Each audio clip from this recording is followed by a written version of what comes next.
एक वृद्ध का जब अंतिम समय आया, वो मरणासन्न हो गया था, तो हॉस्पिटल में उसका बेटा उसका पांव दबा रहा था, उसके पांव दबा रहा, सेवा में लगा था। वो सुबह शाम उसके निकट ही रहता, घर से खाना लेकर के आ जाता, सब व्यवस्था कर देता और दिन रात उसकी सेवा में लगा रहता। तो कुछ दिनों के बाद डॉक्टर चेक करने जब आया करते थे, रोज देखते थे कि ये बालक बहुत सेवा कर रहा है अपने पिता की। तो डॉक्टर ने आकर के उस बूढ़े व्यक्ति से कहा, लड़के से तो रोज बात होती थी लेकिन उससे कभी कभी बात होती थी। तो उस बूढ़े व्यक्ति के पास आकर के उस डॉक्टर ने पूछा कि मैंने इतने दिन से आपको यहां एडमिट किया हुआ है और यही एक बालक आपका रोज सेवा कर रहा, आपका एक ही बेटा है या और भी बच्चे हैं? तो बूढ़े ने कहा, नहीं, मेरे 4 लड़के हैं। तो बाकी 3?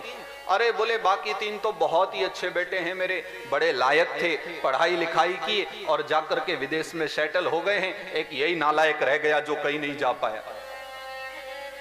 और जब उस डॉक्टर ने इतना सुना तो डॉक्टर बड़ा घबराया, उसको इतना भाव आ गया, वो कहने लगा कि बाबा एक सच्ची बात कहूं, मैं भगवान से प्रार्थना करूंगा मेरे घर में जब भी बेटा पैदा हो ना, ऐसे ऐसे नालायक बेटे ही पैदा होने चाहिए, मुझे लायक बेटों की आवश्यकता नहीं है। बाबा बोला, क्या कह रहे हो, मेरे समझ नहीं आता। अरे लायक बेटे तो चले गए। बोले बाबा बस अपने विचार अपने पास रखो, मैं तो भगवान से इतना ही कहना चाहूंगा कि जब भी बेटे देना तो ऐसे नालायक बेटे मिलने चाहिए, क्योंकि ऐसे नालायक बेटे घर में होंगे तो हमारा जीवन सफल है। अन्यथा बिना पुत्र के रहना ठीक है, लेकिन पुत्र हो तो कम से कम ऐसे हो।